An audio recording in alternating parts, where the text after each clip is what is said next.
Welcome to the Cafe Culture podcast, a season of discussions on culture, politics, philosophy and science.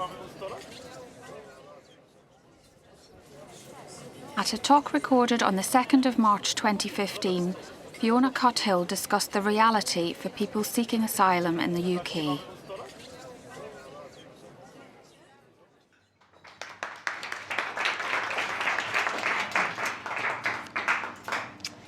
Good evening. Thank you for inviting me here this evening. It's a real pleasure to be here. My daughter, who is 18, is a bit of an artist. And a couple of months ago, she did a picture. She took a family photo that we had, and she drew that photo. But instead of drawing the faces on the people, she drew masks instead of faces.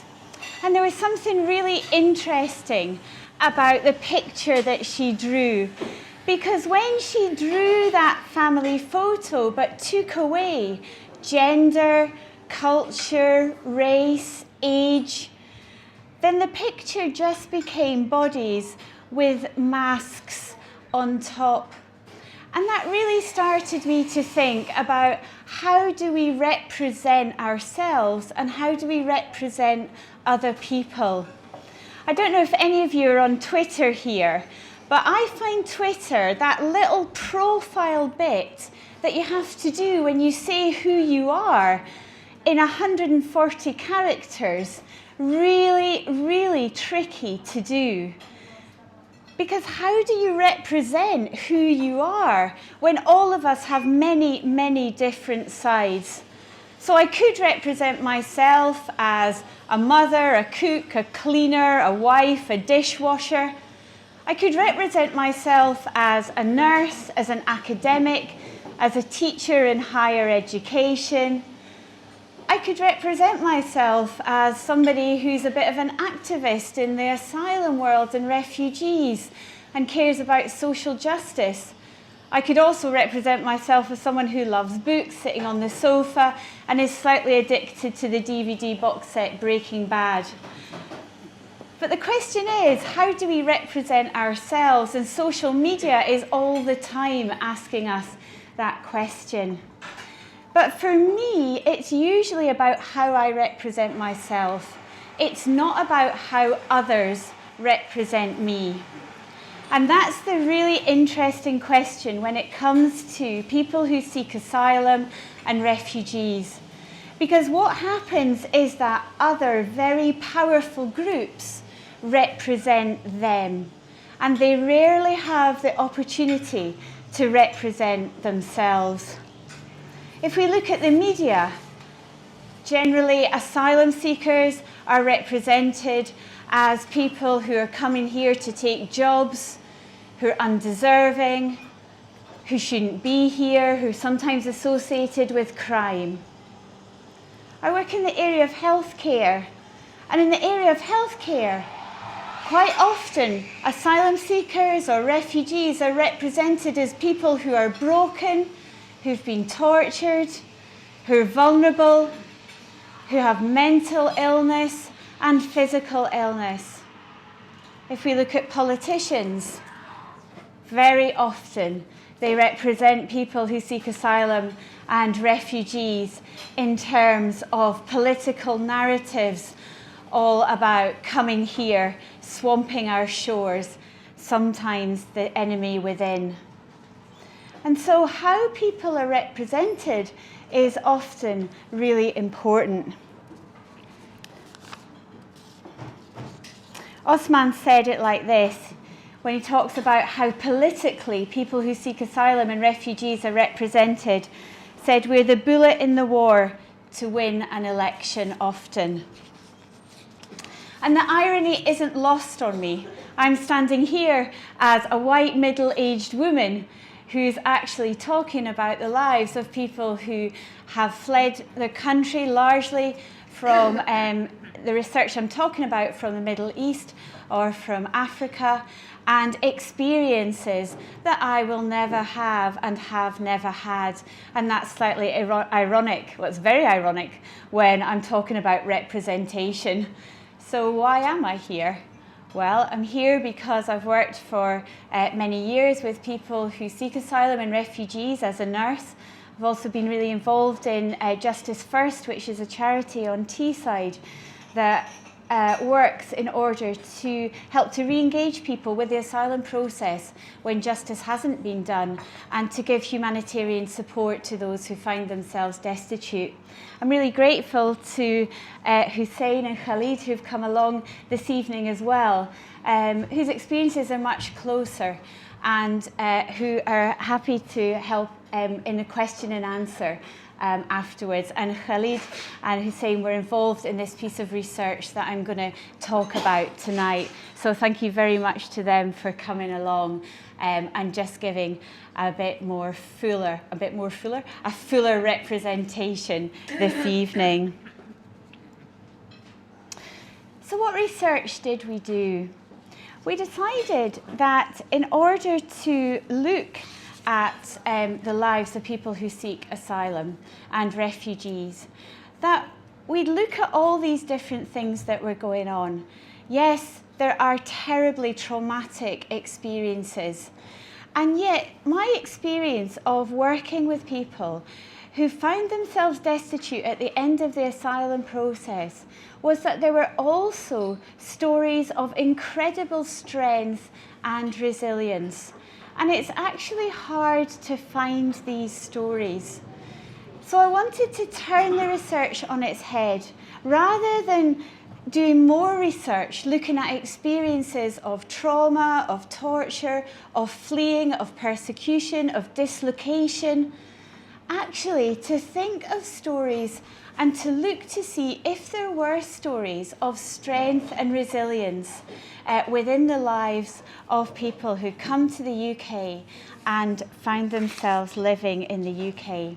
So what was our research? We aimed to document the lived experiences of people in the North East who found themselves destitute following the asylum process, and also to uncover the ways in which they find the strength to survive.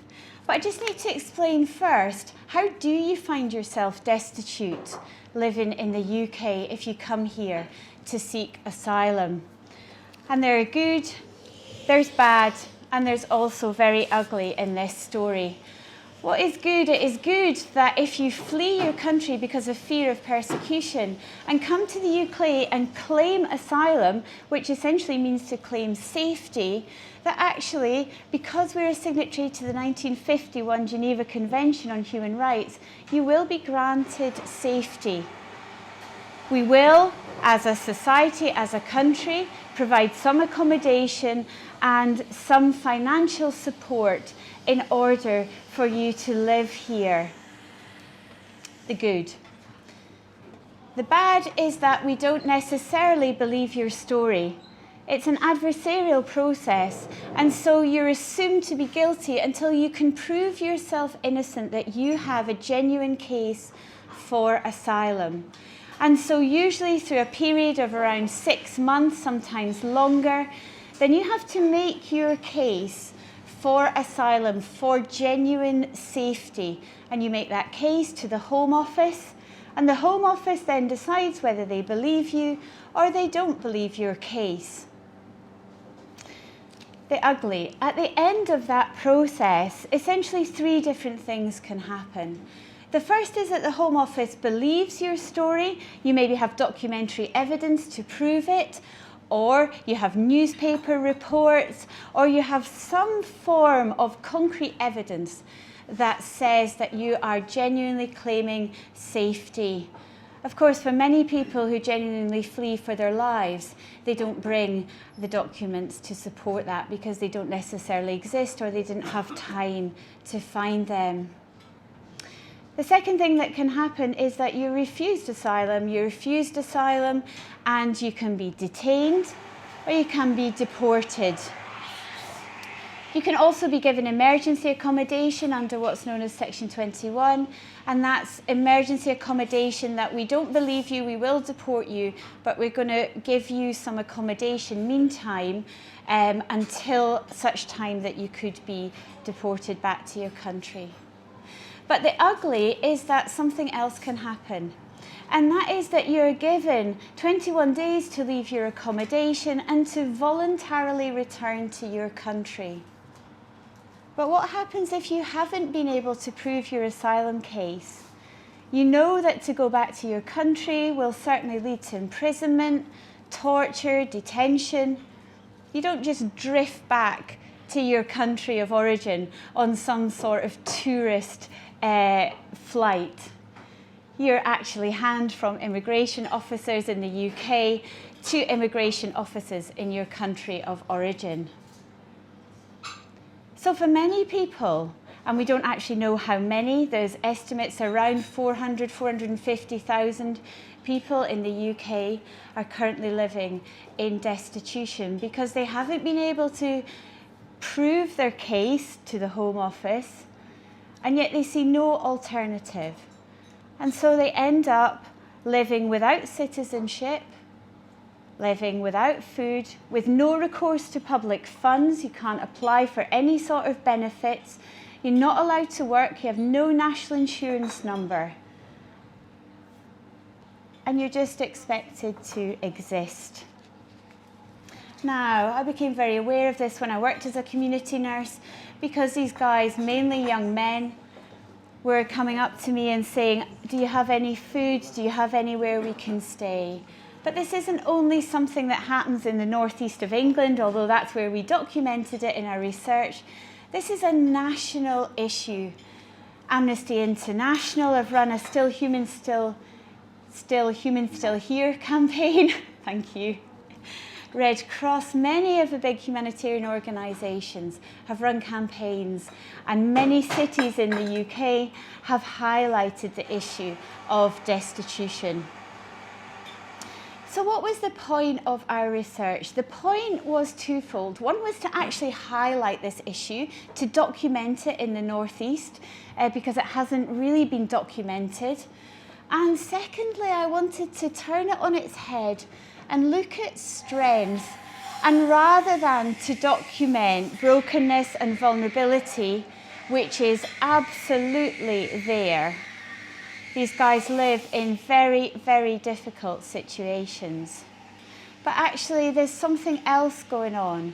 And I wanted to see, by interviewing these guys, what actually were the strengths and the resilience that they developed living in these absolutely unbearable situations.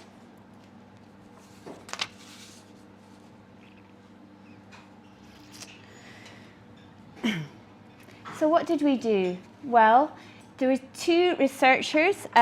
Hussein actually was one of the instigators behind this piece of research. He was right there from the beginning. And Khalid and also another guy, Omer, were involved in this piece of research. And we worked together to develop the research questions. And primarily these guys carried out the research. So they interviewed, we did a little training session on interview techniques and qualitative research.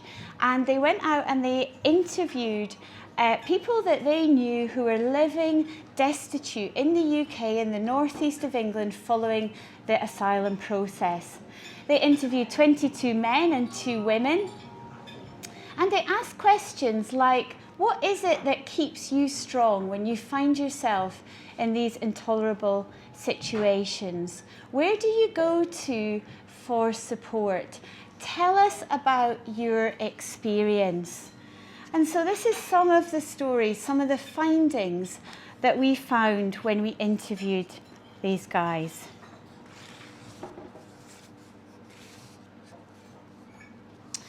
For all of the participants in this research, the story at the beginning was one of absolute devastation when they got that letter from the Home Office to say that their asylum claim had been refused.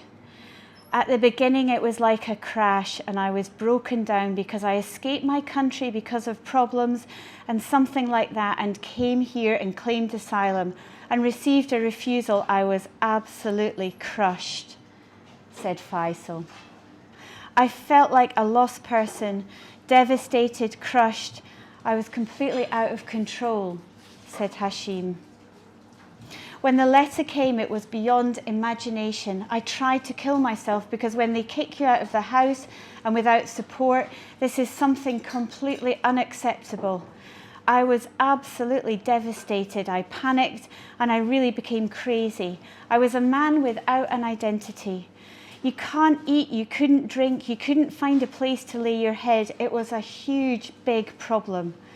I didn't just enter depression, I actually went down more than this. I became to hate myself. I couldn't even talk to myself. Omar said, the most important thing is the accommodation. The important thing is to be stable, to have somewhere stable to live. I don't mind if they only build 4 walls, and I mean any place to stay would be fine. I don't mind somewhere to hide you from the street. You feel you're in a house that makes you feel stable, and even if you have a friend, you won't be able to enjoy your life and have privacy. It's too heavy a burden for your friends. I stayed with my friend after that's the Home Office, refused me. It was difficult, but it was better than when you don't have a place or support. I used to sleep on the sofa. It was really difficult as you're living in fear 24 hours a day. There might be a knock at the door any time, or maybe the housing provider will come. Actually, I wasn't scared for myself. I was scared for my friend because I had nothing to lose, but all of my fear was for all of the people I was living with. I didn't want to make a problem for them. I was living in fear, and I used to be the last person to go to sleep and the first person to wake up. This was my biggest difficulty. There were many, many stories like this. But something started to happen. And as these guys told their story, these stories of absolute devastation and feeling crushed without an identity, turned out onto the street, started to turn around to stories of strength. Now, the stories of strength were built around 2 different areas. One was about having a cause to fight for, and the other one was an experience of actually adversity develops resilience. So a strong theme was the feeling of injustice. Injustice that you come here to seek safety, and now actually we're living in a worse state than when you've been in your own country. My country is more difficult than here. I asked them, the Home Office, to send me back to Darfur. I asked them to send me to Darfur, and I'd prefer to die there by a bullet and not die here by rain and hunger. That was the experience of many. But these stories started to change, to turn into stories of strength and resilience. And a lot of it was around having a case and fighting for justice. Majdi said, the biggest thing is I didn't come here for a visit or to enjoy the weather. He laughs. I have a case, and if you don't fear going back, there's no reason for me to stay here for such a long time. I've been here from 2006 without support, and I live in a situation like this. It's something which is unacceptable for me, but my circumstances pushed me, and knowing I have a case has made me strong. Faisal said, to be strong is the only way that can help you to get to the shore and also to your goals. His analogy was like swimming through the sea, trying to get to the shore to get to citizenship. And because I have a case, I have to be strong. I'm strong, and I keep myself strong because I'm hoping I will reach a better future. Many of the participants spoke about the organisations that existed, mainly in the voluntary sector, to really support them and to help their resilience. They talk about organisations that, not ones that gave them food or not necessarily ones that gave them clothes, but actually really strong themes of organisations that gave hope and that trusted. They trusted you were telling the truth, and they gave hope. That's what was important. Mahahud said, yes, they helped us to live with a good spirit. And they used to speak to me and to help me to get me out of the situation. They basically just helped me to feel I'm here. And even though I received a refusal letter, they helped me to feel that I'm still a human being. When you go to these organisations, you'll meet other people and you hear problems, and sometimes you hear a problem from someone else. You feel that you don't have a problem because it's not as big as the other guy's problem. And really, when you go there, you feel comfortable because it's the same like when you're in detention, because all of the people inside have the same problem. So when you're there, no one is better than anyone else. These organisations, they make us feel like we're all the same. We're all the same. No one is better and no one is worse. That's what keeps us strong. Matan said, I could manage to help myself with the support that I was given, which is generally a bag of food and some small change. And it helped me to become strong and to become a survivor. 2 years without support is a long time, and no one can help you unless you help yourself. You have to be strong. Many people talked about the experience of destitution as going through fire. It's a religious analogy that's used in Christianity and Islam, that gold is purified by going through fire. And many people use that analogy to talk about their experience, how going through destitution in some ways helped to make people stronger. Ali said, if they beat me, the first one is sore, but then you get used to it and you get stronger with each beating. If someone throws water on you, you might as well go for a swim. You're wet anyway. It doesn't matter how hard it gets, each time you get stronger. That's what it's like for us. That's the good. But that's not to say that there isn't bad and there isn't ugly. The bad is that the support for these guys is incredibly limited. Friends can help, but friends are generally in a similar situation or seeking asylum themselves. For some, the informal economy is the only way to survive, and that is full of exploitation, illegal work, long hours, sometimes accidents that are unreported. The UK government denies destitution is long-term, but of the 24 people that we interviewed, all of them had been destitute for between 2 and 8 years, living with nothing, no citizenship, no support, no money, no food. Hunger, homelessness and fear was a common experience, and that feeling of uncertainty. For some, and these were not the guys that we interviewed, but for anybody who works in this area, we know that there are many stories of drug abuse, alcohol abuse, mental breakdown, of suicide. Anybody here who works in the area can name people who have experienced these things. And then there is the absolute ugly. So people told us stories of being in detention, of being unable to be deported back to their country because of various visa or country restrictions, and were just turfed out onto the streets after detention with nowhere to go, no named address, nobody to meet them. There was anger that in the UK we talk a good talk on human rights, we lecture other countries on human rights abuses, and yet hidden within our own shores are stories of destitution where people have no human rights. And there were many stories of exploitation. People who tried to get a bit of money by doing illegal work and yet had never been paid after hours and hours of work with no redress. There's stories of people who had had workplace accidents. One guy who'd cut his hand and severed a tendon, hadn't gone to hospital and couldn't use his hand again. There were real stories that were very ugly.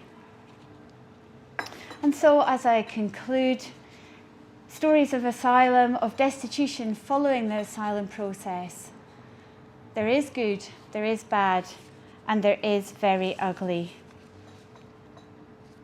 Mainly we hear the stories of the bad and the very ugly. But what this research demonstrates is that there are stories of strength and resilience that can be found even in the harshest of circumstances. And the question is, how can the good, how can those voices of strength and resilience be heard amongst all the other representations that there are of asylum seekers and refugees? So to conclude, there's good, there's bad, and there's ugly. I hope tonight we've given you a flavour of all three and really welcome your discussion. Thank you.